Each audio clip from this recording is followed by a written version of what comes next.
Okay, this is, we're getting ready to make a green juice. And in the previous video, I had expressed how this is the 12th day that I'm raw. I've been a vegan since 1999. This is now 2016, so it's been almost 17 years. But I've been trying to go raw on and off for the last 12 years. The longest I was able to actually be 100% raw, close to that, and at least 97% raw, say, was 2009 when I did it for 7 months. So I keep having troubles with cravings for salt and fat, and I could not figure out what the problem was. Well, one of the issues I knew was I hated greens. I mean, I would see people that are raw vegans eating these greens as if they loved them, and it would just watching them would disgust me because I hated the taste of greens. And that would be my downfall. I've realized at first I was just stubbornly sticking to 100% fruit. I would eat lots of fruit. Well, actually, I was eating a lot of fruit, but as I looked back, I was blogging my intake in 2009. I wasn't eating enough sweet fruit even. I was eating a lot of fruit. I was drinking a lot of orange juice, freshly squeezed orange juice, but I wasn't eating enough calories either. But even that being the case, after 7 months on raw in 2009, I felt tremendous. I mean, I had a tremendous amount of energy. I was vibrant. I was my son at that time. My son was about 2009. My second son at that time was 18 years old, and he and I were battling on the basketball court for hours. I was able to do that and have lots of energy. But the cravings for salt eventually kicked in, and when I gave in to the salt cravings, that followed with cravings for fatty things, and then that was the end of that. So I was trying to figure out how can I get these greens in. I realized the greens were the key for me overcoming the salt cravings. A lot of raw vegans that do these videos don't point that out. They tell you need to eat greens, but they don't tell you why. The minerals and vitamins in the greens will cut off your salt cravings. So I knew that, but that didn't help me like the greens. I still could not stand the taste of them, so I would be reluctant to eat them or drink them. What helped me was I ended up this year, after analyzing the situation, and I've been analyzing it for a while now, I decided what I was going to do was stop sugars for a while. Just stop sugars. I was actually using it prior to this particular foray into raw. I was using processed sugar in smoothies, and I was consuming processed sugar. I had started to cut back on it because I see other raw vegans on videos use it, and it was actually not a good example. I shouldn't have did it.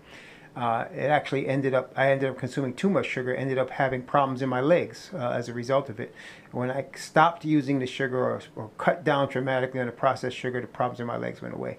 So I realized I needed to start from the base, from scratch. So what I did is I cut off all sugar except for I would use berries, only blueberries and strawberries technically, and apples. I would eat apples.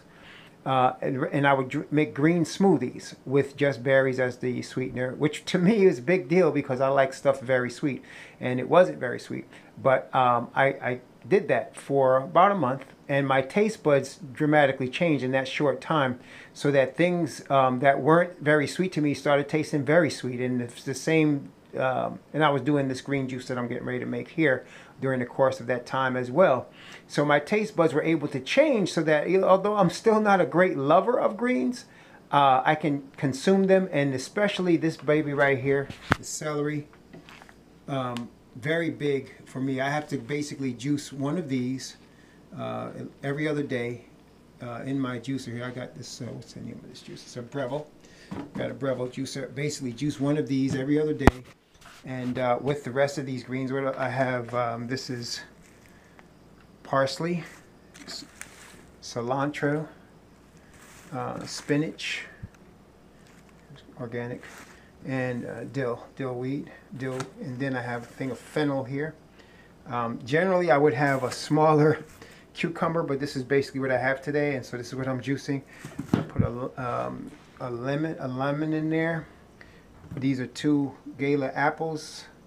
I put in there organic Gala apples. I try to keep it organic always. Not always can do that, but with the greens especially, I try to keep it organic. So as I said before, after doing that, my taste buds started to change. It was not easy for me because, like I said, I didn't like the taste of greens, but now I'm able to use them. And so I'm trying to follow the 80-10-10 guidelines. Any fat that I have today, particular day, I haven't had any overt fats, but that's not the case every day. But when I do, I have created a dressing, which I'll show you later, another video. But the dressing has, and it's not 100% raw. I have 2 tablespoons of almond butter in it with half of an avocado. Now I know that's a lot of fat, but when I dilute it with 12 ounces of water plus 12 dates, it becomes a very much lower fat content, and I'm able to use that and keep my fat ratios, below 10% for the day. And that's only once a day at the end of the day when I have a big salad. If I'm having a big salad, I generally don't do this juice. So that's why I do it about every other day. This is my 12th day raw. This is the first time I've been this far into it, which is not very far, but I have no cravings for salt. I have no cravings for fat, aside from what I use, and that's like basically every other day. So it's going pretty good. So at this point, I'm going to juice that. I'm going to end up putting it. This is my favorite pitcher that I like to use. This pitcher is 64 ounces. It's two quarts. Actually, it goes up to 2 liters. But generally, when I finish juicing this, it ends up being about 48 ounces of juice. And so that's a full thing of juice. It's about, as I put it in Chronometer, it's about 395 calories. The apple's making up most of those calories, but yeah, that's what it is. Once in a while, I have another recipe where I replace the fennel with the rind from watermelon. Not the whole giant watermelon, but about a mini watermelon. And the rind from the watermelon is very healthy, and I feel that in my system. And that will make a bit more juice. But I had that actually last night. But today we're just doing this, which is the normal thing that we have here. Just to check this out, this is where I keep my bananas. I have a case here, a case that we're just about gone through. My daughter and I are both doing raw. She's always snatching my favorite pitcher when it's missing. I know she has it, but we're both doing it right now. My daughter is 23, and so she and I are doing this together. So I'm going to make this juice, and I'll be right back.